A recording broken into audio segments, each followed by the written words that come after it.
All right, welcome to the November TBR on the Codex Cantina. I am Una. And I am Crypto, and it's still so warm. It is. And it's November. It's super awkwardly warm for November. Ugh. I am here to tell you that we are doing a family-themed month of November. We're not picking Thanksgiving stories directly, but don't be surprised if a turkey shows up on our videos named Crypto, okay? Am I the turkey? No, dude! You are definitely not the turkey at all. I'm more like the stuffing. All right, we're looking for some warmer feels with some of our short stories this month. And what our scope is we've got 4 short stories, 3 novels, and no novellas, but knowing us, we always jam an extra one in, if you know what I mean. Give it some extra stuffing. Like the turkey stuffing, we'll just jam it in there. Yeah. All right, so for the 4 short stories, these are the ones with the family theme. First, Mr. Crypto, do you know a man by the name of Mom? No. Somerset Maugham. We are going to read In a Strange Land, which I know this is the week that you're traveling, so I don't know if you'll do audio only or if you'll be able to join. But this is one that is very good for, I feel like, people that are traveling or maybe in a different country around the time that they maybe have like a holiday like Thanksgiving where it involves a lot of family time. Okay. That sounds interesting. Think more simplicity. Mom is known for very sweet, very subtle, quiet literature, much like if you were to take Hemingway, but take away some of the sharp, jagged literary shards that he shoves up your... I mean, it's very polite the way that Mom shoves it up your... I mean... How do you spell that? Maugham. Oh, okay. What nationality is that? That's interesting. I'm not sure. I have to do some research on him. I have a free link to read that too, so that you can read that for free at home, as well as our next read, which is Ray Bradbury's The Rocket Man. I also have a free link for you to check that one out as well. This one is the reverse, where it's what traveling does to the family. And I've heard of that guy before, so I'm excited for his because I've enjoyed his story so far. Yes. The Veldt and Sound of Thunder were fantastic, if you ask me. Next, the old man himself. So if I'm going to bring up Hemingway, okay? You do every video. I know a lot about him, right? I like Hemingway. I think we need a bell every time to ring you mention Hemingway. Do I do it that often? It's okay. All right, I love you for it. I won't mention him anymore. I'll just be like, the guy we don't speak, the literary artist we don't speak of. Who shall not be named. the literary artist who shall not be named. The literary artist formerly known as. We're going to actually do the Ernest, and we're going to do the My Old Man, which I've never read before. I have. So this could be... Hey, have you? Okay, so this could be a complete disaster. I don't know. It will be. We'll see. Really? Oh, man. I'm gonna get this for you. I'm gonna get it for you. We're gonna be good on this. You're gonna bring me up. I feel it. I could be way off on this one. I was told this is about family, but we're gonna do a Vonnegut story called Epizootic. Oh, I've heard of this one. We've talked about it before, right? I've never known about it, so it couldn't have been me. It must have been your other literary YouTube friends. Oh, maybe it was one in an alternate reality. Maybe we're having the Mandela effect. I don't know. I've heard of that one before, though. It sounds familiar. Okay. I've been told it was related to family. This could be a complete disaster when it comes to this being related to family, but... They all could be. Hey, families are disasters. It'll be okay. That's true.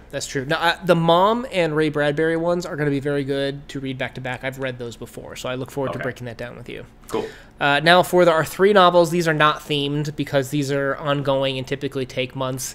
Just because the way Crypto and I do this, we break them down and go into detail, really bring a full literary analysis to these. Player Piano. We're going to be finishing up Player Piano, which is Kurt Vonnegut's masterpiece, his first effort of jamming a lot of themes into one book. I'm excited for the ending, though. I really want to see how it turns out. I felt like... I'm enjoying it. I'm enjoying the journey. I mean, it's not the best book ever, and obviously there's a lot of flaws with it we've talked about, but I'm excited to see the ending of that book. So stay tuned for more videos on that and our wrap-up video on that. That should be good. Absolutely. We're going to be doing The Man, the Myth, the Legend, Stephen King's Drawing of Three, a.k.a. the Dark Tower series, book number 2. I'm super excited for that because it's one of the best books. It's probably arguably the second best book. I really like the Oh crap! Wizard and Glass. Wizard and Glass. That's the best one. Yeah. Wizard and Glass, and then this one, and then Gunslinger, Song of Savannah. Whew. You know, I'll say this.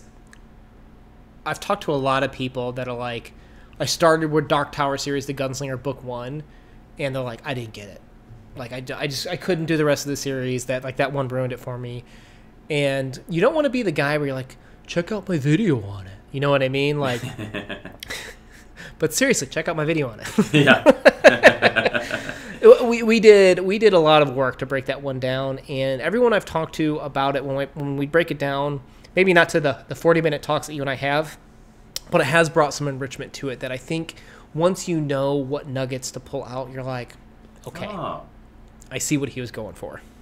Yeah, that's one where you almost need a study buddy. You need, kind of go to player piano on us, you just listening to the book or just looking up something online, you need to have a discussion about that book to understand it more. A machine can't give you that. You need a person and you need to interact with somebody to get Gunslinger. Yeah. So you and I have both read this book before. We both thoroughly enjoyed it. Yes. However, we both read it for fun and escapism. Now we're going to be doing a breakdown and review and really talking about what the underlying themes mean. Hopefully. We'll see. This could be fun. Yeah, that one will be good. The last one is one that you and I are going to have to talk about off camera, but I'm hoping you can join me this month. I always want to break in at least one Japanese light novel, or at least one Japanese story each month. It's something that's important to me culturally. I've always enjoyed the background of it. But this one has a lot of literary undertones that I want to send you some videos on it to see if it can entice you. It has to do with vampires. So, I like vampires. I know you like vampires. I want to be a vampire. But I'm going to start breaking down the Bakemonogatari series, which has a cult following. And there's a whole bunch of these books.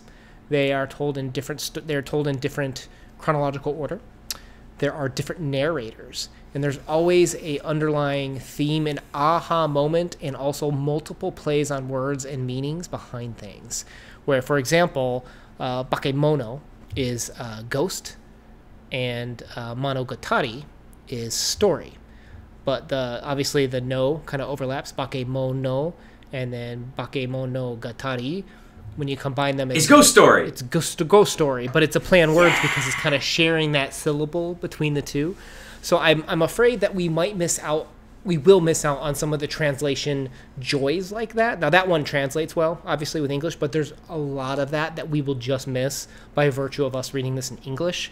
But I think it would be really good to break that one down because it's something that I think that's easy to access for people, but at the same time, like, it's kind of like, well, what did that really mean? And it'd be good to talk through. Not that we'd have all the answers, but I think it'd be good to talk through. And I think that personally, I like to learn about other cultures and language. I think that's how you grow as a person, is learning about other cultures and people and their stories. And I really want to join you on one of those, so hopefully that can be the one that I finally break the ice and get on board with those, because they sound really interesting, and I watch the videos that you do by yourself, and I not only do I feel bad, but I think that there's a lot to get from, studying other cultures' literature, because we're all doing, American stuff, and that, is very self-centered. So I'm going to join you on that one. I'm going to force myself to it for a good cause. It's for a good cause. And did you know that my minor in college was East Asian Language Studies? I did know that. History. I did know that. Yeah. Okay.